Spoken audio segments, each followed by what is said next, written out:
постын оқымаған көрерменге қысқа нұсқа айтып берсең, қалай болды? Ойламадым мен үйленіп кетейін, дәл осы мен болашақ жарым ау деп. Боласың ба деген кезде мен жаңағыдай андай болып қалдым да. В смысле жарым депсің? Бір-ақ рет қана жұп болдың, бір-ақ апта. Сол кезде жауапсыз кеткен тілекті біз араға 2 жыл салып, Қосылайықтың үміткер болып жатқан жерінен көрдік. Ашаматайын өзі шақырды. Назым мен екеуің дос болмай қалды деген әңгіме бір аптадай Инстаграмда жүрді. Комментарийларында көрдік. Не бөлісе алмай қалдыңдар? Біреуге жақсылық жасаймын да. Бірақ сол адамдар бетіне түкіреді деген. Сәйкес келмейді мүлдем. Мен просто ойлаймын да, ана бейшара ақша тапсын. Мен келіннің арақатынасы қалай? Иә, бұл сұрағың өте орынсыз, негізі. Иә, бірақ жауап берейін, бәрі қойылды ғой. Айтқаның бар, мен күйеу емес, жақсы күйеу бола іздеймін деген. Қаншалықты жақсы күйеу бола? Мә, жас сұрақ екен, негізі. Оны ешкім білмейтін. Өзімнен өзім жоқ қала берем. Күндердің бір күні Назым хабарласты, мен мүлдем трубканы алмадым. Босанған кезде де ешкім маған бүйтіп Альмира құтты болсын деген Назымды да Арсенді көрмедім былай айтқанда. Пост арқылы ғана менен кешірім сұрады. Қазір қалай арақатынасыз? Бұрынғыдай емес па? Бұрынғыдай деп айта алмаймын. Айтпақшы бәрі соны сұрап кетті. Неге бөлек шығып кеттің? Неге кеттің? Негізі бөлек шыққан себебім босандың и как-то сен уже ешкім керек емес сияқты болып қаласың ба, я бір наоборот па, мен түсінбедім сол кездерде. Оны әйелдер ғана түсінеді, тем более босанған әйелдер болса. Альмираның бір кем дүниесі бар ма? Ол әке-шешемнің қолында қазір менің өзімнің 2-ші әпкем бар. Күйеуімен 3 қызбыз ғой, по-любому үшеуміздің біреуіміз әке-шешемізге қарайласпасақ, білесің ғой қандай қиын. Ауыр тема десей? Иә, өте ауыр тема. Мен қазір жылап қалуым үндемей жүріп, үндемегеннен үйдей бәле шығады деймін. Асықпаған қоянмен арба қуып жүріп, прям молодец, жарып атсың. Всем сәлем, біздің сүйікті көрермен. Бүгін бізде ерекше спикер. Қалаулымның 1-2 сезонының қатысушысы, қазір Қосылайық бағдарламасының редакторы қызметін атқаратын Альмира Асқатқызы. Альмира, қош келдің. Қалайсыңдар? Жақсы, өзің қалайсың, Альмира? Аман есен, өсіп жатырмыз. Кейбір интервьюдан қашып жүретін жігіттерге қарағанда батылдық танытып келгеніңе көп рахмет. Білмеймін, сен кімге былай тиісіп кеттің? Бірден келісіп алсақ, сұхбат қалай түсіріледі, солай жібереді. Нучон мына жерін kesейікші, мына жерін тесейікші деген әңгімелер. Болмай ма? Болмасын. Болды, келістік. Қыз кезіндегі Альмираны енді барлықтарыңыз білесіздер, көргенсіздер эфирдан. Енді Альмира эфирға шықпағаны біраз болды. Қазір енді отбасылы болды. Алдында ғана қызды болды. Қазір отбасылы Альмираны көріп отырмыз. Қалай екен отбасылы болған? Не өзгерістер болып отыр жалпы? Отбасылы болған енді қалай айтсам болады. Мен мүлдем күтпедім тұрмысқа шығам деп өзімді. 28 жасқа дейін жүрем ау. Сол қалауымнан кеткеннен кейін дәл сөйтіп ойладым. Болмады ма? Болмады, значит жүрем. Нормально жүрем деген сияқты. Әлі карьера қуалаймын деп ойладым. Сонымен болмады. Білмеймін, аяқ асты Құдай өзі салам десе тез ақ екен. Сол қалай жұмысқа орналастым. Солай сол жақтан жарымды кездестіріп үйленіп кеттік. Карантин уақытында үйлендік қой еще. Сен білесің ба, білмейсің ба? Сен барсың ғой. Мә, масқара, есімнен кетпейді, прям күні-түн иногда бүйтіп ойласам жылап қала берем сол сәттерді. Ұзатуымда сол минуттар қуалап. Бұл тақырыпқа тағы да орыламыз қазір. Сәл тарихтан бастық сұрақтарды. 2-ші сезоннан кейін, енді Альмира эфир біткеннен кейін біз Альмираны көрдік. Қазіргі істеп жатқан жеріңнен редактор ретінде. Бұл жерге кімнің арқасында, болмаса кімнің ұсынысы бойынша? Жұмысқа орналастым. Енді қатты бүйтіп жасыратын ештеңесі жоқ, өйткені ол кісінің өзі де айта алады. Мені негізі ол жерге Ашаматайын өзі шақырды жұмысқа. Сонымен бүйтіп жалынған жоқ, енді айтты, осындай ниетің бар ма жұмыс жасауға деп. Бірден келістім. Сонымен бардым, сөйлесіп, ешқандай бір келісімсіз бүйтіп айғай-шусыз жай ғана орналасып кеттім жұмысқа. Сонымен Аша ханым декретке шыққан кезде мен де бірге кетем ба деп ойлағам. Неге? Енді сол кісі өзі шақырғаннан кейін мүмкін сол кісімен бірге кетіп қалсам ба деп ойладым да. Содан кейін сол жақтағы кісілермен жақсы тіл табысып кеткеннен кейін қалдым, былай айтқанда ары қарай да өзімнің уже орнын таптым десем де болады. сол Ашаматай Бутяға звондаған, Бутя маған звондады. Сонымен Бутя екеуі бірге жүргізетін еді ол кезде. Сөйтіп Бутяға бір ауыз айтқан, Бутя маған звондап, осылай Ашаханға хабарлаш, сенімен срочно сөйлесу керек болып жатыр деді. Сөйтіп хабарласып, аяғы сол жақтан бірақ шықтым. Қазір жаңа айтып жатсың ғой, Нұрғалымды кездестірдім деп жұмыста. Сол туралы негізі постта жазғаныңды білеміз. Жалпы сен постыңды оқымаған көрерменге қысқа нұсқа айтып берсең, қалай болды? Қалай таныстық? Негізі сен білесің, мен қаламда отырған кезде мен дейтін ең бірінші жігітке қойған талабым бойы ұзын болу керек, мен сияқты болу керек, бойы менен ұзын болу керек дейтін. Мен бойым 1.74-75-тің көлемінде. Сөйтіп жүрген кезде Нұрғалыммен сөйтіп сол жұмысқа орналасқаннан кейін сөйтіп оператор болып жұмыс жасайды сол жерде.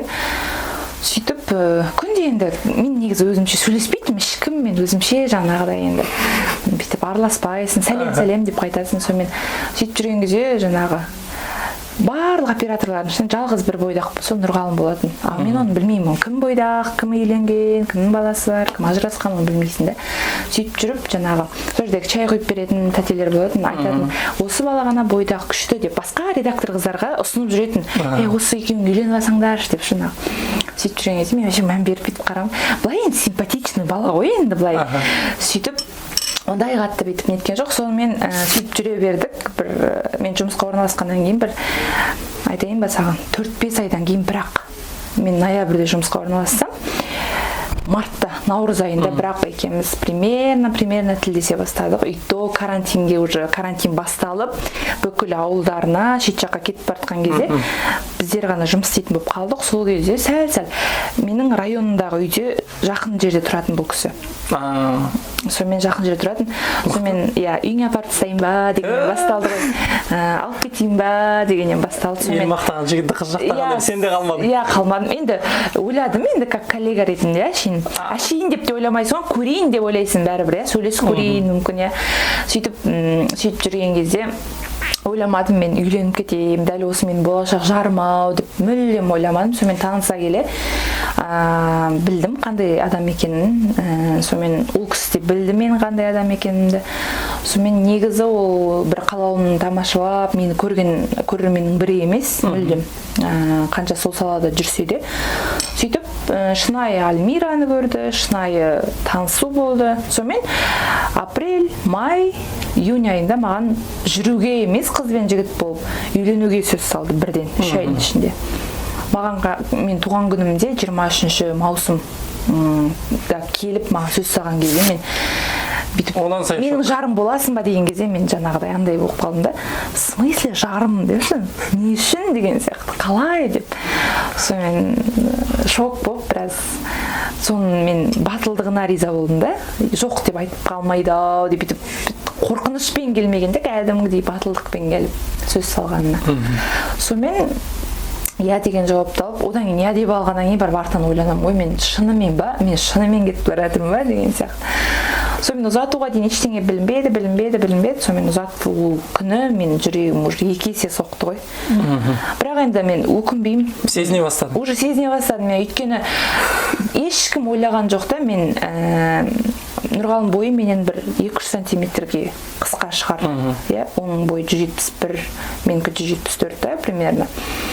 Сондай бар, айтпесе біздер, мен айтайын ба, мен әшейінде жігітпен бүйтіп, ой мен киноға апармады, мені бүйтпеді деп көп сынаймыз ғой қыздар балама. Дәл сол бір карантиннің кезінде жүрген кезде қалада білесіңдер ғой, кинотеатрда жабық, бәрі жабық. Біздің барғанымыз тек қана сол машинаның ішінде жаңбыр жауады еще ол кезде көктемнің кезі ғой, ондай бір күндіз бойы жұмыста боламыз, ал кешкісін сол Сайранның көлінің жанында күшті бір прогулка, таза ауа, ол кезде білесіңдер ғой, енді Алматыда ешқандай прям адам жоқ болды былай айтқанда, машина бірең сараң жүреді. Сөйтіп бір қызық айтайын саған, сол бір енді Алланың бір пештелі аумен деп қойған сәт шығар деймін да. Мен ол кезде үйленем деп жүрген жоқпын ғой, жай ғана танысып жүрдім да. сонымен таныстықтың бір жарты ай өтпеді ма өтті ма білмеймін, екеуміз кетіп бара жаттым, сол кезде бізді жолдан бір гаи тоқтатады да, нелеріңіз бар ма дейді, жаңа справка жұмыстан береді ғой, жүруге рұқсат етілген етілмеген. Екеумізде де бар да справка, сонымен мына деп көрсетіп еді, мен үйден ұмытып кеттім, мен сасқақтап қалдым да бізде. Сосын Нұрғалым өзімдікін шығарып көрсетті, сосын ана кісі кім деп еді, менің әйелім ғой дейді, жаңағы гаишникқа. Менің әйелім ғой дейді. Сөйтті, жарайды онда жүре беріңіздер деді жаңағы гаишник. Сосын өтіп кеткеннен сен қалай деп, неге өйтіп айтасың деп жаңағы ренжимін да. Сен онда тұрған не бар? Біз сондай бір мағынада жүріп жүрген жоқпыз ба деп, ол сөйтіп тікелей айтты. Альмираның ойында ондай жоқ қой, үйлену қайда деп жүрген адаммын ғой.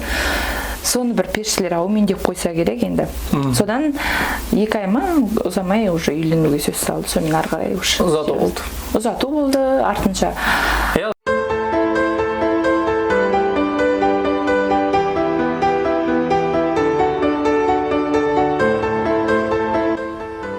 Алло, Макс, этот, Мишка сататын магазиндар қандай бар еді? Өткенде мен алған магазин бар ғой, бағалары арзан.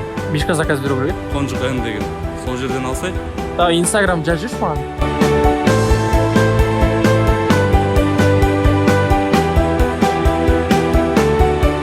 Алло, сәлеметсіз ба? Мишка заказ берейін деп едім. 160 метрлігі бар ма? Қанша тұрады? Президентский парк жаққа келе аласыздар ма?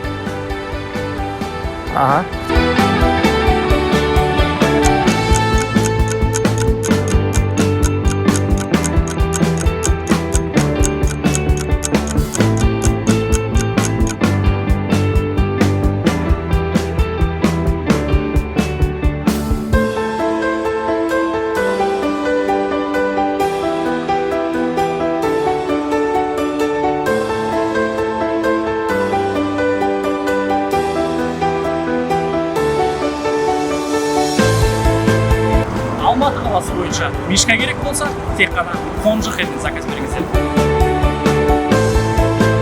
Затонға бардық, жаңа Ашақанның да келді.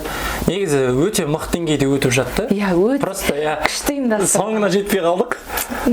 Сол жерде полиция қызметкерлері келіп карантиннің шартын бұздыңдар деген сияқты әңгімелер болып кеткен. Жалпы папаң штраф төлеген жоқ па? Жоқ. Ресторан төледі? Жоқ, ресторанның шаруам жоқ, өйткені ресторан өз жауапкершілігіне алып, өзіміз жауап береміз деген. Дәл сол менттар келген кезде, сенесің бе, сол көйлекпен жалаң аяқ өзім ресторан ішін айналып администратор іздеп кеттім ғой. Бір официант жоқ, бір администратор жоқ, жоқ ешкім. Даже жаңағы повар жоқ, оны айтасың, кухняға кірсем, ешкім жоқ. Сонымен амалдың жоғынан кеттік, сонымен мама папам айттым, сіздер кете беріңіздер, мен өзім шешем. Мен всегда жауапкершілікті өзім мойныма алып үйреніп қалған адам болғаннан кейін ба. Сонымен администратор жоқ, ешкім жоқ.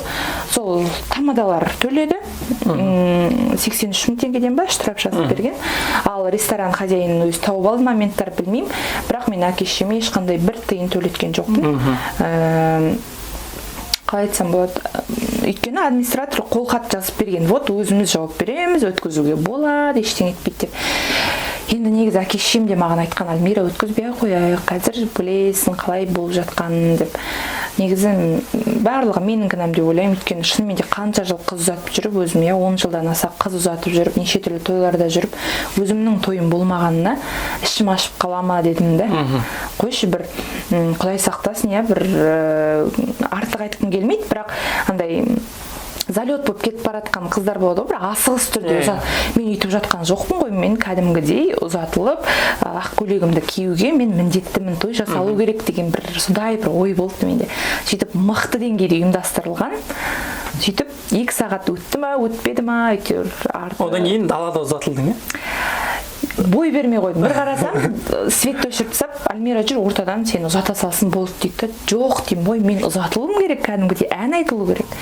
Қазір Салтанат Бақаева келу керек деп жаңағы жерде қоймай келу керек болған. Сонымен ол кісі съемкада болды қазақ фильмінде.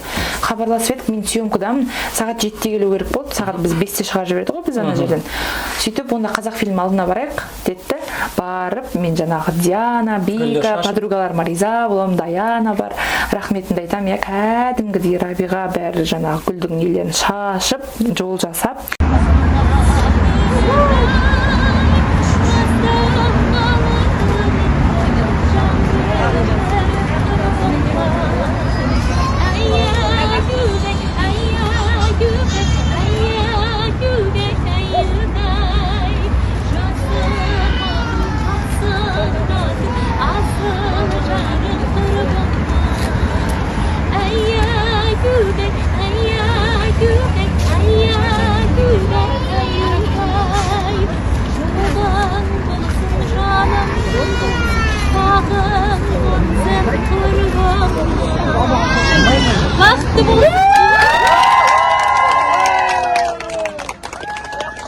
ол кезде апыр топыр ақ жолдың қайда қалғанын білмейміз, кімнің қай жақта жүргенін білмейміз, Алматының іші ду прям пробка болып жатыр.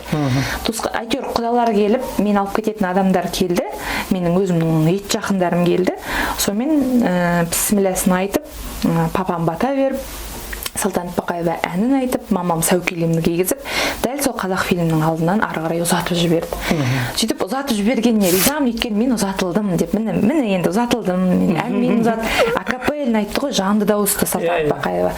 Сонымен ұзатылдым деп риза болып машинаға отырдым, Нұрғалым Чәнін отырды.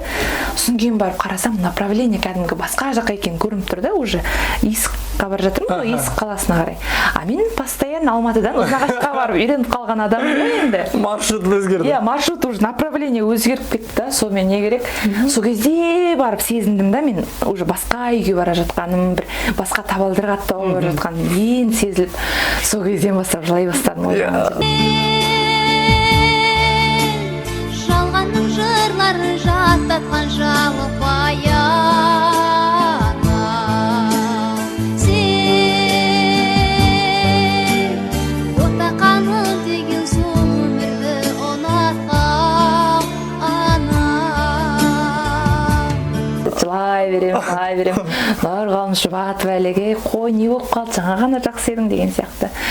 Сонымен әйтеуір көңіл күйімді тауып, подругаларым үйге келді, Искқа, сол жақта кішкене жаңағы домбырамен үйтіп бүйтіп, әйтеуір сол күнді ұмыттыруға тырысып, ничего нормально, бәрі болады деп. Сөйтіп, Инстаграм шулады, енді масқара карантиннің кезінде өстіп. Ертесі күні жаңалықтардан көрсетіп кеткен, жаңағыдай біздің тойды өстіп, менттар ұстап апты деген нәрсе. Қалалымда жүрген кезде, екінші сезонда енді бір-ақ рет қана жұп болдың, бір-ақ апта. Сол кезде жауапсыз кеткен тілекті біз араға 2 жыл салып, Қосылайықтың үміткер болып жатқан жерінен көрдік. Енді сен де ол жерде барсың, тілекті сол жерден көрдік. Жалпы бір-біріңді көрдіңдер ғой? Bir нәрсе айттыңдар ма? Негізі бұл сұрағың өте орынсыз, негізі. Бірақ жауап берейін, бәрі қойылды ғой. Бізде мен негізі үмітке шақыратын редактор бөлек. Мен мүлдем басқа, редактордың өзінің жұмысы бар. Сосын жаңағы группамызға жіберді, осы бала келейін деп жатыр, осындай қызға деген сияқты. Мен көрдім де үндеген жоқ, өйткені мүмкін бақытты болуға әркім лайық, мүмкін ол пиар қуалап келді, мүмкін ол шынайы оймен келді, мен білмеймін, хабарым жоқ. Ол келген сәтте де біз амандасқан да жоқпыз, мүлдем сөйлескен де жоқпыз, мимо өтіп кеттік, өйткені ол кезде біз Нұрғалым екеуміз уже үйленгенбіз, өйткені Нұрғалым да сол жерде бәрі жазып сұрап кетті, Альмира қалай болды деп па? Иә, сонымен мен де просто молча қалдырдым ол ситуацияны, өйткені өмірде де неше түрлі жағдайлар болады, біз ондай бір көп жүрген жоқпыз, өзің білесің, бір аптаға да жеткен жоқ, даже 2 күн ба, сон жұма сөз салды, среда айырылыстық па, даже келмей кетті, арты жоқ болып кетті ма, ойын білмеймін, нақты мақсатын қоя берші, тасташы, өтті кетті. Сөйтіп ол өзінің мақсатын көрсетіп қойды, екінші күні келген кезде уже қатысушылыққа сұранды. Ал сосын жұрттың бәрі шығарып алыпты, Альмира сол жерде жұмыс істегендіктен оны қатысушылыққа алмай қойыпты деген сияқты. Жоқ, ондай ештеңе ол кастингқа келген жоқ біріншіден. Екіншіден дәл сол жерде сұранды, оның үстіне бізде орында болған жоқ, және ол жерде басшылық дейтін бар, оны кез келген сұранған адамды қатысушылыққа ала бермейді, өзің де білесің. Ол жерде экран сыртында 50 адам бар ғой, примерно. Иә, қанша резервте тұрған адамдар қаншама, иә. Сөйтіп, жай ғана жоқ болып кетті, болды, маған да жазған жоқ. Ол біздің негізі тілекпен ара қатынасымыз сол кеткеннен мүлдем үзіліп кеткен. Давным-давно вообще сөйлеспейміз, жоқпыз бір-бірімізде. Вот солай. Түсінікті. 2 жыл бұрын Шақкерімге берген сұхбатыңды көріп шықтым. Сол жерден түрдетіндерін алып алдым. Солардың ішінде бір айтқаның бар да. Қазір енді бұл сұрақта ыңғайсыз болуы мүмкін, өйткені сен отбасылы адамсың ғой қазір. Мен қазір енді барлығын ашуды, ондайды сұрамаймын. Жай ғана я жоқ деп жауап берсең, қалғанын көрерменге қалдырсақ. Бір жігітке жақсы көремін. Ұнайды деп айтқасын, и подругам сөйлесіп жүр дедің. Ол жігіт танымал жігіт қой. Танымал. Бізді көретін көрермен таниды. Иә, таниды. Үйленді. Иә. Бір баласы бар. Білмеймін. Жоқ, қара, енді былай істейік. Негізі ол сұхбатта мен саған айтайын, бір интрига ретінде айттым десем де болады. Ол сондай ма? Иә, интрига ретінде айттым десем де болады. Өйткені расымен бойдақ кезде біреудің сөзін айт, біреудің көзін айт, маған бір жігіттің бір имандылығы ұнаған сәт болған сол кезде. Мүмкін мен соны жобалап айтқым келді, бірақ нақты оны айтқым келген жоқ. Интрига ретінде қалдырдым. Бәрі ойлап кетті ғой, Бутя, ана сержанды айтатын жоқ. Оларға ешқандай қатысы жоқ. Сол бір қалауым төңірегінде жүрген адам деп қана интрига ретінде қалдырдым, болды. Сол жылы Наргиза бар, тағы да бір-екі қатысушы бар. Сендер стористі айтып жүрдіңдер, бір жоба дайындап жатырмыз, жаңалық болады деп, иә? Арада 2 жыл өтті, сол жаңалық қайда? Негізі енді әңгіменің төркініне келдік. Мен жаңағы Аша ханым шақырмас алдын сентябрь қыркүйек айында негізі расымен де сол Наргиза бар, мен бар, Ильяс бар, бренд, сол үшеуміз бар, тағы бір адамдар бар. Шынымен де бір жоба жайын дайындықта болдық. Сонымен дайындық ұзақ. Біздің қалауымен бірге, е? Жоқ, сол басшылық, бірақ басқа бар. Басқа. Сөйтіп, бірақ басшылық бір болды, сол кісілер. Асыл ханымдар ғой? Иә, сөздің ашығы сол асыл ханымдар болды. Сонымен негізі бұл сәтке оралғым келмейді, бірақ сол кезде дайындық өте ұзаққа созылды. Не я, не жоқ деген жауапты күтіп жүрдік та, біз қашан басталады, нақты не болатын болды деген нәрсемен жүрген кезде көп ойланып кеттік та. Ол жерде ешқандай жұмыс болған жоқ, жай ғана дайындыққа келіп кетіп жүрдік та. Сол сәтте 2-3 айдан кейін, сол сәт болып жатқан кезде маған Аша ханымнан ұсыныс келеді сол. Сен лақтырдың. Мен лақтырдым былай. Асыл ханым ренжіп қойған жоқ па? Соған келе жатырмыз ақырындап. Сөйтіп, мен енді жанымнан жақын адам ғой, енді бәрі де, ешкімді қимаймын, бірақ жаңағы дүние, болайын деп жатқан дүние, ол белгісіз болып тұрғаннан, сұрақ белгісіз болып тұрғаннан, маған точкасы қойылған болады деген нәрсе ыңғайлырақ болды ғой. Жұмысы бар, міне тұрсаң, ары қарай істей бересің деген нәрсе керек болды. Өйткені қыстың күні той бітіп жатты, как раз сонымен маған жұмыс керек болды. Мен с удовольствием жұмысқа бардым. Ол жерде ешқандай бір арамдылық, бөлініс ешқандай болған жоқ. Мен ескертіп ақ кеткім келді негізінде. Асыл ханымға, Шахкер мырзаға, сол жердегі редактор мырзаларға. Бірақ бір апта стажировка деді маған. Сөйтіп бір апта стажировкада мүмкін өтпей қалам, мүмкін өтейм. Өтпей қалған жағдайда мен ана жаққа айтып қойып, мен не анда емес, не мында емес болып қалам ба. Технично барып жүрдің бе? Технично бардым. Бір апта барып жүрдім да, бір аптаға жеткізген жоқ қой деймін. 3-4 күн өткеннен кейін маған уже редакторлар хабарласа бастады. Альмира қайда жүрсің? Олар уже естіп алса керек по ходу, өйткені қазір білесің ғой, тем более журналистика саласында ол тез тарайды. Ауыздан ауызға. Сонымен естіп қойды, сосын Асыл ханымдар ренжіді. Кәдімгідей мен кешірім сұрадым, Шахкер мырзадан кешірім сұрадым. Мүмкін кешірімді қабыл алған шығар, бірақ сол сәттен бері қарай әлі араласпаймыз. Мүмкін, болашақта қандай бір жерден болсын Асыл ханымды немесе Шахкер мырзаны көрген жағдайда мен сәлемдесемін. Мен олармен амандасам, адам кешіктен аттамаймын ғой, мен ол кісілерді жақсы танимын, жақсы көргем, жақсы көремін де, әлі күнге дейін. Бірақ сәлеміміз түзу болады, тек қана болды, мен соны ғана айта аламын да. Менің ойымша ауысқаның дұрыс болған сияқты, өйткені ол жоба әлі де шыққан жоқ. Бір шеттен соны ойлап қоямын. Маған Аллах тағала дұрыс жолды көрсетіпті деп те ойлап қоямын. Зато мен жарымды таптым ол жақтан деймін да. Бір оқпен екі қоянды аттым, Осы соңғы жаңалықтарыңда интернет магазин аштың, киім сатасың интернет арқылы, бұл интернет магазин ашу ойы қайдан келді, әлде бұл да бір амбассадор ма? Бізде қатысушылар көп қой, енді өзім магазинім, өзім затым деп айтады, артынан көптері ашылып, амбассадор болып шығады. Негізі бұл амбассадорлық емес. Бұл өзімнің шынайы магазинім. Өзім ойыма келді. Нұрекен екеуміз көп ақылдасамыз, негізі шын айтайын. Көп ақылдасамыз, ол кісі бүйтіп, сырт көзге бүйтіп сабырлы болып көрінгенмен, көп тиянақты, жүйелі ойларды маған сол кісі беріп тұрады да. Мотивациядан бастап, мынаны былай істейік, мынаны былай істейік. Әйтпесе мен кейде асығыс шешім тез қабылдайтын адаммын да. Бірден болып кетсе екен деген нәрседе, ол кісі тиянақтылап, жүйелеп, міне былай деген сияқты жол көрсетеді. Сөйтіп екеуміз ақылдасып отырып осы нәрсеге келдік. Как бир аз өзүмүздө кәдімгі азын аулық акчамыз болду. Мен әлі босанбағанмын, ол кезде енді Аллах тағаланың бір нәсібі шығар, сол қызымызға бұйырып тұрған деп те ойлаймын. Өйткені магазин бір ай, бір жарым ай ғана саттым. Одан кейін босандым, уақыт болмай кетті, оны товар алып келу керек деген сияқты нәрселерге жүгіру керек болды.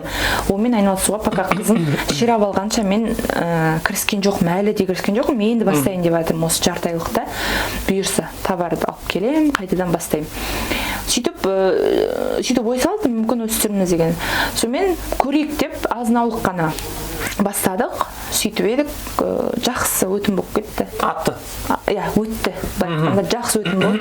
Уже оборотқа айналдырып, ары қарай жақсы дамып кеттік. бір жарым айдың ішінде жақсы жүрді негізі.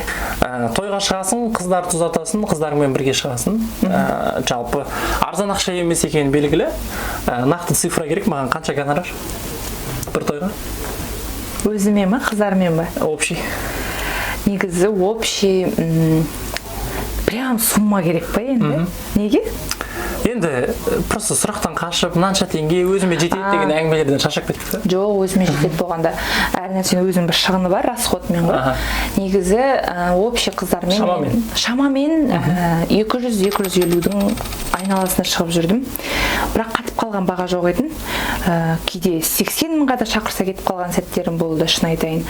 50 мыңға шақырған кездерде кетіп қалған сәтім болды, өйткені мен өзім жұмысымды өте қатты жақсы көремін, шын айтамын. Адамдан көңілін қимайсың ба? Көңілін қимаймын, оның үстіне сол ұзатылатын қыздардың өзі звондап тұрған кезде де кейде құрсыншы деп адамгершілікке, қазақилыққа көп салынып кетемін негізі, расын айтқанда.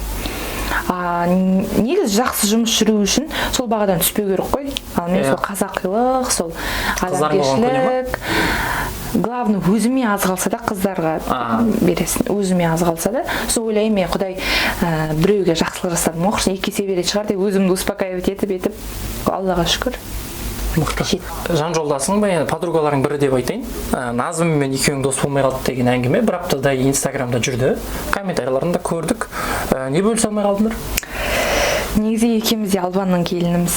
Шын айтқанда прям күшті келін, күшті құрбы, 4 жылдан бері қарай жақсы араласып жүрдім Назыммен. Негізі бұл сәтті ойласам, мен кейде жылағым келеді, өйткені шынымен маған ауыр тиді негізі, бірақ уақыт қой, просто уақыт емші екен да көп нәрсеге. Қалай болды? Назым араласып жүрдік, отбасы болып араласамыз ғой. Назымның күйеуі бар, мен бар, Арсен жақсы араласып жүрдік, бірақ уақыт өте келе Арсен мен Назым бір сөзге келіспей қалды, бір сәттерде болды, отбасылық. Сонымен біз табыстыру ниетінде Нұрекен екеуміз екеуін үйге шақырған болатынбыз. Құрсын сөйлестірейік енді, жандарында жүргеннен кейін ыңғайсыз енді. Назым кеп маған Арсен туралы айтады, Арсен кеп Назым туралы немесе базымыз туралы оған. Екі жақты болып кеткен, құрсын табыстыра қояйық, енді бәрібір отбасы болғаннан ыдыс-аяқ сылдырламай тұрмайды. Біз ғой көпір деп үйге шақырып, кәдімгідей табыстыруға ниеттендік, бірақ екеуі табысуға келмеді. Жанжалдасып кете берді, сонымен екеуі бізге уақыт керек деген сияқты екі жаққа кетті. Соған біз куә болдық. Жарайды дедік, бізде онда демалсын екеуі де деген сияқты. Енді көп уақытқа кетпейді ғой деп ойладық. Өздерінде Инстаграмнан көрген шығар, көп адамдар негізі білсе. Сөйтіп жүрген кезде күндердің бір күн табысады. Оған дейін Назыммен де, Арсенмен де арақатынас үзілген жоқ, күнде сөйлесіп тұрдық. Енді қалай, бұл жерде мүлдем қосылмайым жоқ деген адамдар, бір-біріне қосылғандарына ризамын әлі де, бірақ сол кезде көп сөздер айтылды, крайний мен болдым да соңында. Мен болып қалдым. Қалай жеткізсем болады? Екеуі қосылып қалды бір күн, күшті қосылды Инстаграмда, сонымен Серік деген достар қосқан сияқты бір күшті творчество жасады Инстаграмда. Осылай бізді Серік қосқанына рахмет, пост жазды арнайы. Ешкім бізді қосуға дағдыланған жоқ, ешқандай дос бізді бір қосуға ниеттенген жоқ. Біз бәрімізден көңілін қалды, керісінше андай ақыл айтудың орнына бір-бірімізге жамандады деген сияқты неше түрлілер жазылды. Тікелей біздің атымыз аталған жоқ, бірақ енді біз жанында жүрген, Инстаграм көріп жүрген қауым негізі білет біздің жанында жүрген күнделікті достар екенімізді. Біздің қосқымыз келген дүниені жоққа шығарғанына көңілім қалып қойды. Сонымен қосылғаннан кейін мен жаздым Назымға. Құтты болсын, табысырсыңдар, бақытты болыңдар, молодцы деп жаздым. Өйткені аттамай ақ қойын, адамгершіліктен тағы не айтар екен, ана постты маған жазбадың, басқаға жазды деп айтар ма екен деп ойладым. Сөйтіп Назымда да үн-түн жоқ, Арсеннен де үн-түн жоқ. Содан кейін Нұрекең екеуміз шештік, бұл өзімен өзі болсын, әркім, өйткені екі жасың ортасына түскен есі кеткен сөйт деп тура екеуміз қабылдадық та, біздің қосқымыз келгенде бұлар андай қылып қабылдапты да, андай крайне мен болып қалдым бір әңгімелердің арасында. Арсен жақтан типа Альмира деген бір әңгімелері кетіпті, хотя ол жерде ешқандай ондай болмаған, өтірік әңгімелері кеткен. Соның бәрін ести отырып шешімге келдім, таста екеуі гүл бола ма, бүл бола ма, өз білген боқтарын жесін дедім, болды. Соң қолым бір сілтедім. Бірақ по-любому іштен бір қимастық болды, өйткені 4 жылдан бері қарай. Арсен жарайды, Арсен жаңадан екеуі үйленді, 1 жылға енді жеткен шығар. Назым маған обидно болып қалды да енді. Соң ойладым, құрсын енді құрбылық емес, отбасылық таңдаса өзі көрер, мейлі бақытты болсын, мен ешқандай жамандық тілемеймін. Қазір бірге жұмыс істейсіңдер өйтіп, Сонымен айтайын да, енді сөйтіп келе жаттық. Сонымен күндердің бір күні Назым хабарласты. Мен мүлдем трубканы алмадым. Босанған кезде де ешкім маған бүйтіп Альмира құтты болсын деген Назымды да Арсенді де көрмедім, былай айтқанда, дәл бір сол сәтте, бір көңілшек болатын да, гормондар ойнап жүрген кезде, көңіліме алып жылап жүрген кездерім көп болды. Сөйтіп жүрген кезде хабарласқан жоқ. Хабарласса да мен кейде алмадым. Өйткені сөйлесем жылап қала берем дедім да. Хабарласа алмадым. Сөйтіп келгенде енді құдайдан артық емеспіз ғой, тыңдап көрейін деп шештім. Тыңдадым. Ол айтты, түсіндірді барлығын, басқа бір досына арнағанын айтты, бірақ мен сол кезде хотя бы жазбасаң да өйтіп жазбауым керек еді, өйткені жалғыз ол емес қой сенің досың. Біз де жүрміз, ыңғайсыз бізге де. Өйткені халық маған мынадан жаз, Альмира, қоспайсыңдар ма, ұялмайсыңдар ма, жандар. Енді халыққа мақтанбайсың ғой, міне біз ет ашып шақырып достастырғымыз келіп еді, достаспады деп айтуға ұят қой. Жарайды деп үнсіздікпен қалдырғам. Сонымен Назым сөйлескен кезде мен де андаймын ғой, біздің жұмыста ісімі маман іздестіріп жатқан кезде Назымға айттым, Назым келіп көрсейші, мүмкін істеп кетерсің деген сияқты. Мен всегда сондай мынандай ақ ойлап тұрасың да біреуге, соңынан нетіп қаласың. Әйтеуір пайдаң тисе. Әйтеуір пайдам тисе, құрсыншы бір құдай көріп тұр ғой деген оймен жүремін да. Сөйтіп шақырдым, сөйтіп жұмысқа тұрып кетті, бірақ мен бәрібір арамыз сондай суып жүрді. Өйткені Инстаграмда ғана пост жазып кешірім сұрағанда. Мен кешірім сұрадым, Альмира ешқандай тіл қатпады, звондадым, алмады, жазсам жазбады деп, пост арқылы ғана менен кешірім сұрады. Арнайы түрде келіп, міне, Альмира сөйлесейікші, бір шәугім шайда тұрған не бар, сөйлесейік, кешір, егер менен артық кетсе деген бір жерлер болса, бір әулие емессің ғой, Сонымен мен де үнсіз жүре бердім, жарайды өзі білсін деген нәрсемен. Сонымен халық біраз маған жазды, әулие емессің ғой, кішілік танытып бүйте салмадың ба, айту оңай. Всегда айту, біреуге ақыл айту ең оңай жұмыс қой негізі. Содан кейін бәрі өзімдікінде тұрдым. Содан кейін барып мен стористарымды көріп жүріп қана алдыма келіп кешірім сұраған сәті болды. Осындай жұмыста жүріп өйту. Бәрі айтты, бір жұмыста жүріп қалай сөйлеспедің деген сияқты. Оның жұмысы бөлек, мен жұмысым бөлек, ол кәдімгідей вообще неге қатысы, Инстаграмға қатысы бар адамдар, мен қалай ол. Сөйтіп видеода табыстыңдар. Табыстық, соны видеоны салды. Соңымен мен де халықтың құлағы тыныш болсын, бәрі мен бүйтіп қарғамай, сілемей, міне біз табыстық деген нәрсені көріністі көрсеттім. Қазір қалай қарадыңыз? Бұрынғыдай емес па? Бұрынғыдай деп айта алмаймын. Бәрібір айырмашылық көрініп тұрады шынымен. Бірақ бәрібір ішімде бір нәрсе жібермейді да, негізі қиын нәрсе екен. Жан құрбың болып жүріп соңына келген кезде болмайтын бір нәрсеге болады. Нүктесін қойдық, жалпы Назым мен Альмираның не үшін ұрысты деп жазып жүрген адамдарға құлақтарын қыржыққан деп ойлаймын. Үйлеріңде енді 3 қызсыңдар, құдайға шүкір енді үшеуіңіз де тұрмысқа шықтыңдар. Бұрында сен айтатын едің, ата-анамды қимаймын деп.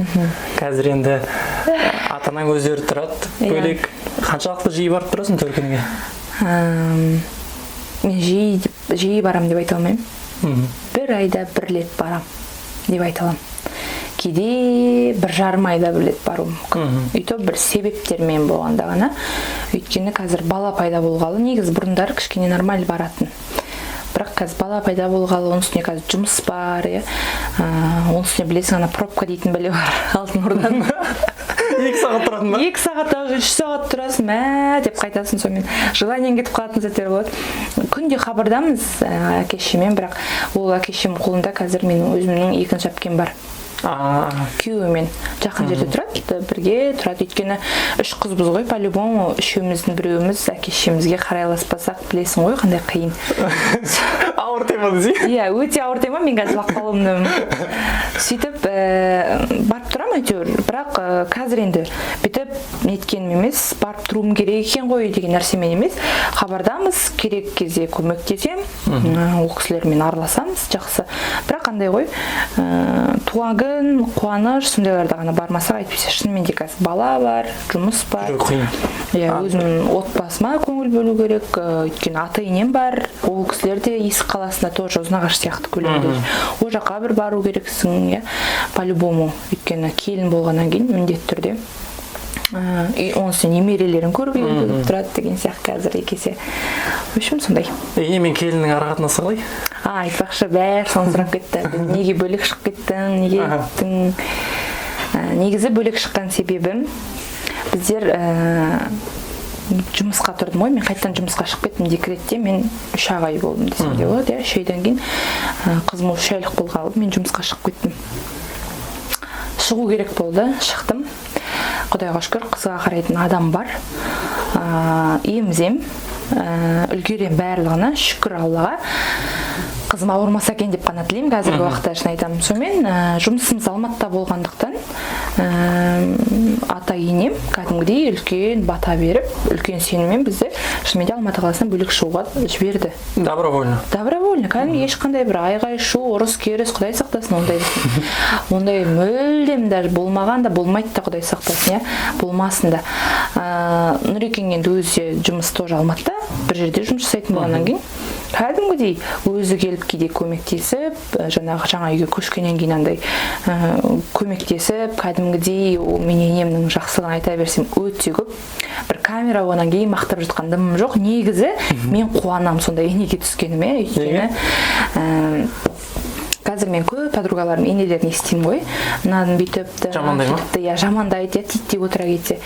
Бірақ мен шүкір етем, шын айтам, енем жақсы. Мен енеме ұқсасам ғой деп айтам да, өйткені бүкіл нәрсені бірге бүйтіп алып жүреді. Жұмысы бар, үйі бар, бала-шағасы бар, немерелері бар, бүкіліне вниманияны беріп жүреді. И сол нәрсеге мен кейде мәссаған деп, мен де сондай болсам ғой деген нәрселер болады шынымен де. Үлгі аларлықта, иә, өйткені ол кісі кәдімгідей мұғалім мектепте, біріншіден, иә, тәрбие завучы, кәдімгідей ол нәрсеге де үлгереді, үйге де үлгереді. И біз бөлек шыққан кезде Айоканы, біздің қызымызды, немересі ғой енді, апасы мен атасының қызы келіп, қарасып, көмектескен кездерде болды. Шын айтқанда бастапқы жұмысқа шығып жүрген кезде. 2 жыл бұрын Шақкеріммен болған сұхбатта айтқаның бар, мен күйеу емес, жақсы күйеу бола іздеймін деген. Қаншалықты жақсы күйеу бола?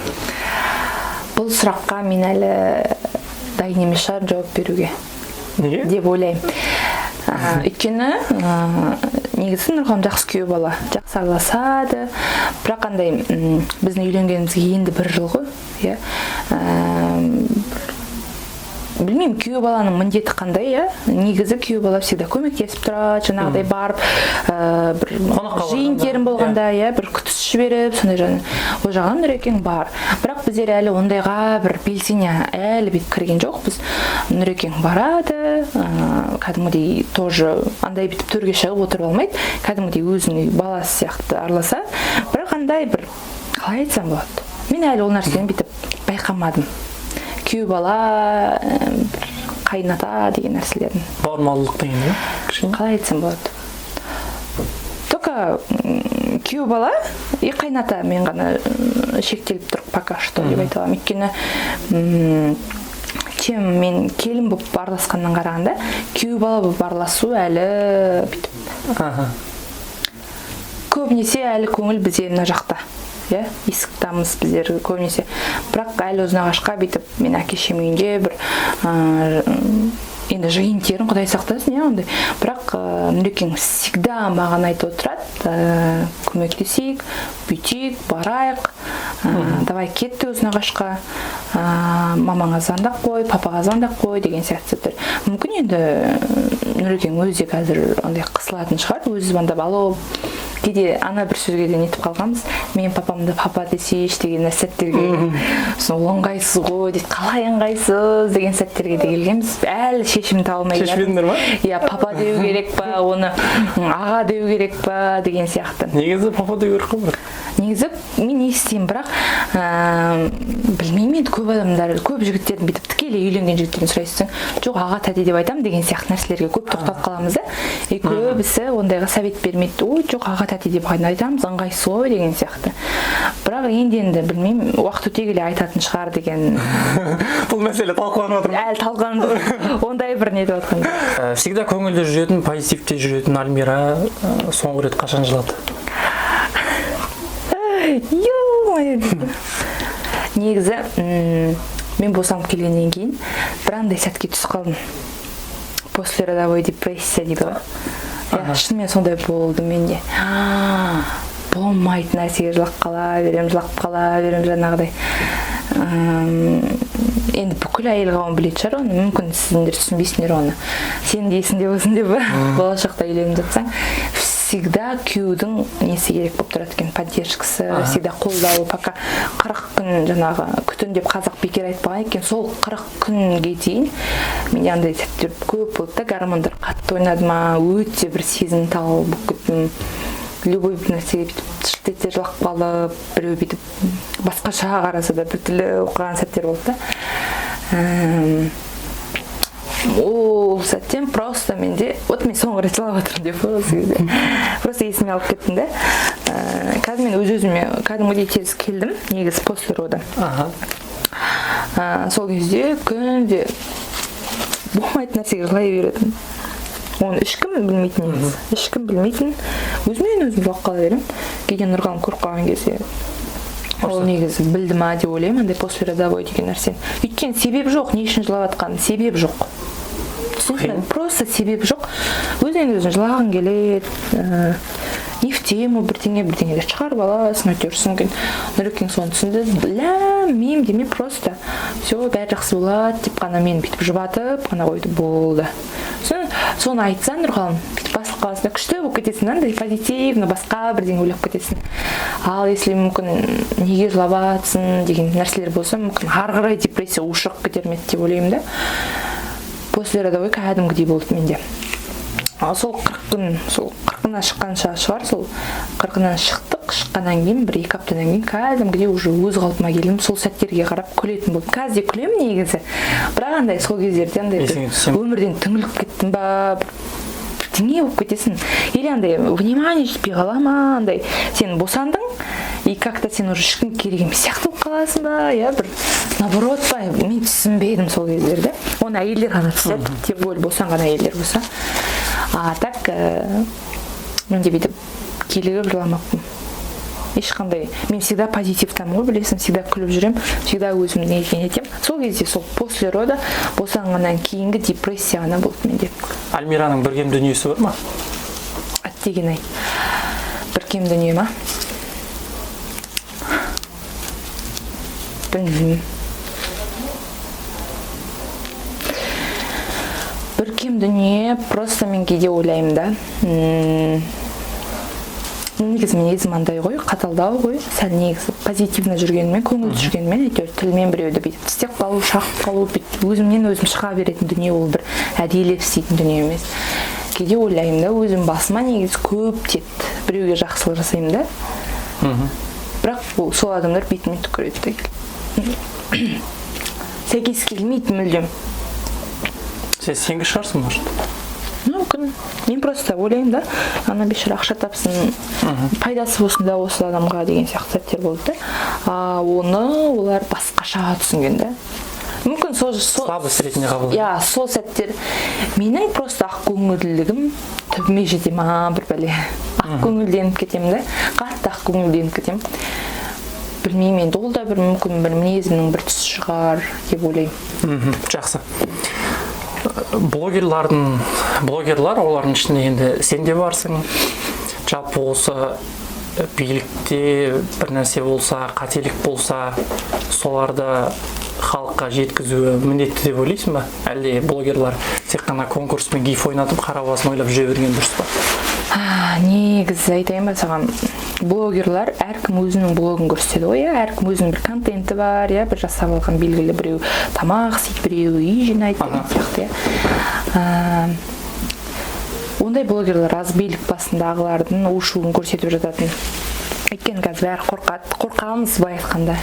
Бүкіл спикерлер, мен сұрақ қоямын, осы 3-4 спикерге ғана қойған осы сұрақты, барлығы қашады. Қорқады. Бірақ негізі мен артық нәрсе айтқым келмейді. Мен бәрі жамандайтын Назарбаевты мен қолдаймын. Егер тікелей билікке сұрақ келіп тұрса, мен бәрі жамандайды, ой, Назарбаев кетсін, Назарбаев жойылсын, өлмейді екен осы шал деген сияқты түрлі нәрсе айтады. Мен қазір ешкімге жағынып отқан жоқпын, мен просто Назарбаевтың желесімін деп отқанмын. Желесім болғаннан кейін жақтап Шамалға жақта тұрады деп па? Мен желесем. Жоқ, ол кісі еще не ғой, ұлы жүз шапырашты ғой. Шапырашты. Еще ұлы жүз біз деп бөлініп отырсың. Жоқ, мен білмеймін. Өйткені қазіргі жағдайымызға шүкір етемін да, сол кісінің арқасы деп. Қонаевтың есімі ғой, өзім ыстымын ғой, руым. Қонаевтар ысты, сөйтіп барлығымыз. Мен бәрібір Назарбаевты жақтамын, по-любому қандай жағдай болмасын. Адам ретінде сыйлайсың. Адам ретінде сыйлаймын, и басшы ретінде де құрметтеймін ол кісіні қатты. Жалпы Арыстағы болған жарылысқа енді өзіңде бардың ғой? Бардым, иә, көмектестік. Сол жарылыстың шығу себебін барлығын қадағалайтын жалпы билік басындағылар. Сен айтып жатсың ба дейсің бе соған? Бұл кімнің кінәсі деп ойлайсың? Мүмкін сол билік басындағылардікі шығар. Өйткені билік басындағы емес, сол неге жауап беретін адамдікі шығар. Өйткені көп снаряд жаңағы оқтардың барлығын жоғалтып алғаннан кейін типа или сатып жіберді ма, білмеймін. Сөйтіп айтады. Сатып жіберді ма, білмеймін. Сөйтіп естігенім ғой енді. Содан санына жете алмай қалғаннан кейін мүмкін жарып жіберді ма, одан у шығып кетті ма, қатты бір жарам деп те ойламадым, оның да арам ой болмады ма деп біреу туралы жақсы айтып. Так былай биліктің оны Тоқаевта ешкім білмеді оны. Ешкім білген жоқ, просто өздерінің елері қателіктері болу керек болған шығар мүмкін. Қазір енді Бауыржан Сәкенұлы бар, бір жоба дайындап жатсыңдар. Сториста көрсетіп қоясыңдар, анда-санда түсіп жатырмыз, қарап жатырмыз деп. Жойып жатыр. Жалпы атын айта аламыз ол жобаның? Негізі ол программаға мен ешқандай қатысым жоқ. Сен түсіп жүрген жоқсың? Мен түсіп жүрген. Түсіп жүрген жоқпын болғанда қалай? Түстің-ау? Түстім. Стористан көрдім. Мен басқа бағдарлама жайлы айтып жатырмын. Интрига болып кетті. Негізі ол бағдарлама осы жақында шығады. Сұхбатың қашан шығады, соған қарай примерно айтайын деп па? Бұл 2 күннен кейін ғой примерно? Ол 10-шы шығады. Еуразия бірінші арнасында 10-шы күні шығады, сол жерден көресіңдер. Оған маған айтуға болмайды. Жалпы бізден ондай бір айдар шықты, 2 нәрсені бірін таңдайсың, енді стористағыдай ғой. 3-ші вариант шық. Давай. Дайынсың ғой? Бауыржан Зорбай әлде Бауыржан Сәкенұлы? Жорсткі сұрақ екен негізі. Бауыржан Сәкенұлы. Бика әлде Диана? Қиын сұрақтар неге? Диана. Өйткені Дианамен мен тығыз әлігі де жұмыс жасаймын. Бикамен? Бикамен араласамыз, Бика жұмыс істейміз. Ауыл әлде қала? Қиын сұрақтар. Негізі қала. Бірақ ауыл деп. Амал жоқ деп қойсын. Альбом түбі ауыл деп. Отбасы және ақша? Неге екеуін бір вариантқа қойға болмайды деп. Әрине отбасы. Қосылайық әлде қалаулым? Қиын сұрақ. Қосылайық. Мына сұрақ маған қойылу керек еді, мен интервьюда осы сұрақты айтам деген бір ой қалып кеткен жоқ па ішіңде? Негізі сұрақ болғанда білмеймін, енді бәрі айтылған сияқты, мне так кажется. Просто бір жауап бергің келіп жүрген зат жоқ па? Комментарияларды оқып бір аят дегенде осыны бір айтатын жер болса ғой дейтін. Сол айтатын жер бағанағы енен негізі эксклюзив, ене туралы осы жерде айттым, өйткені бәрі ойлап жүр, енесімен қырылысып қалды, потом мен туған күніне цепочка әперіп берсем, типа енеңнен кешірім сұрап апарып беріп тұрсың ба деген нәрсе қаптап кетті. Хотя оның дым қатысы жоқ. бәрі жазып кетті. Мен мамама шу алып бердім ғой. Норкук шу алып бердім. Туған күні енеме алтын кәдімгі цеп алып бердім. Соған типа ақшаны қайдан алып жатсың? Анау мынау ақшаны ең менің қазір жылатып жүрген сұрақ айтайын ба не? Типа не болды, ақшадан өлдің ба, жұмысқа шығып, қызыңды емізбейсің ба, қызыңмен үйде отырмайсың ба, етпейсің ба? Мен айтамын да енді ауамен тамақтанамын ба? соны айтамын. Бір адам зарплатасы жетпейді вообще, даже вот мен жарайды ата-енемен тұрған күннің өзінде де қалай сен әке-шешеңе байланып сол кісілер тауып келген нанды жеп отырасың, иә? Ыңғайсыз ғой, мне так кажется. Тем более өзіміз бір отбасы болдық. Сосын қызды қарайтын адам болғандықтан мне так кажется уже өсе береді қыз ақырындап. Мен прям көп сағатқа кетіп қалған жоқпын ғой. 12-де кетем, 7-де келем. 5-6 сағат болды. Келбейміз ем. Сол бір уақытта. Қызыңа нянька бар ма? Әлде біреу? Вот осы да ең прям бәрі сұрап жүрген сұрақтардың бірі. Негізі қазір қайынсіңлім қарайды. Жаңағы қыз. Қайынсіңлім Көркема есімді менің қайынсіңлім бар. Қай жылғы сізге? Деп күйеу бала боласың ба деп. Негізі 2002 жылғы. Уже 3-ші курс оқиды. Түсінікті. Альмира, сен негізі өте қарапайым, өте жақсы қызсың. Мен сенен бұрыннан білем. Бұрыннан білесің. Қай жылы? 2017 даже. 2018 бастап. Саған ешқашан өзгерме дегім келеді. Өзгермейм. Қазір примерно байқала ма мен өзгерген ба? Жоқ. Өзгермеген. Альмира негізінде 2018-де қандай еді? Әлі сондай. Адамның андай материалдық жағдайы болмаса подписчигіне қарап араласпайды. Иә, мен сондаймын. Всегда қалай қарым-қатынас жасайсың? Қолынан келгенше көмек беруге тырысып тұрасың. Негізі кез келген адаммен сөйлесіп кете беремін да, бірақ мен бір жаман қасиетімді өзім енді байқап жатырмын да, оказывается мен түрім бүйтіп суық көріне ма, иә? Саған байқалмайды, саған ше деп айтып болды. Андай кейбір адамдар айтады екен, ой өзінше, мен сен басында өзінше деп ойлағам деп айтады да. Мен түсінбеймін, қалай мен қай жерімнен айтып тұрады өзінше. Мен всегда сәлеметсіз. Кейде бір ұстап қалам бүйтіп қалатын бір сол кезде бір теңселіп жүрген кезде байқай ма білмеймін ғой. Қазір көшеде құрсын менен гөрі күйеуімді жақсы танитын болды жұрттың бәрі. Альмираның күйеуі емес пе? Ойбай, бір-екі қыз базарда айтпақшы. Барахолкаға барып бір күні тойға дайындалып жүрген кезде Альмираның күйеуі ғой деп бір-екі жаңағы Нұрғалымға бүйтіп қой. Мен машина ішінде отырмын, тонировкадан көрінбейсің ғой.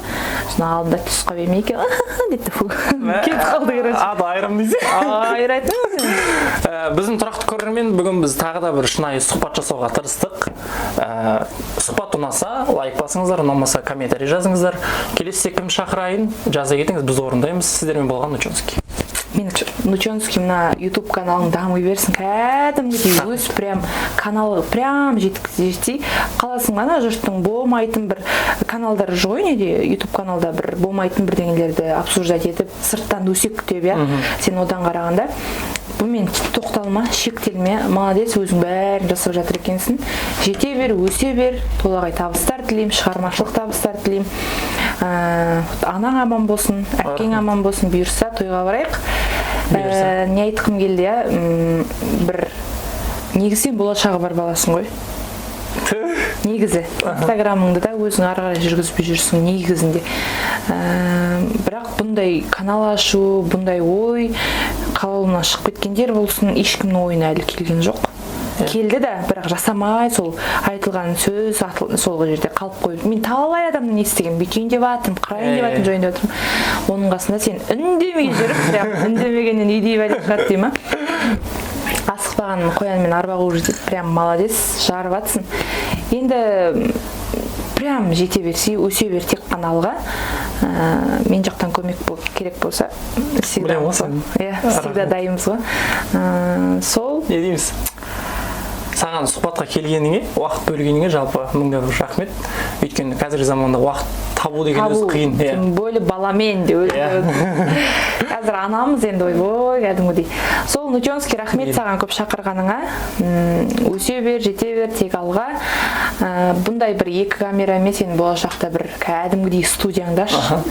Аш, соны ашылуын жаса, келейік. Шоу жаса десе. Ой, шоуды жасауды қатырамыз ғой. Сол, өсе бер, өне бер. Мейлі сүйікті көрермен, Альмираны сұрадыңыздар, шығардық. Сау болыңыздар.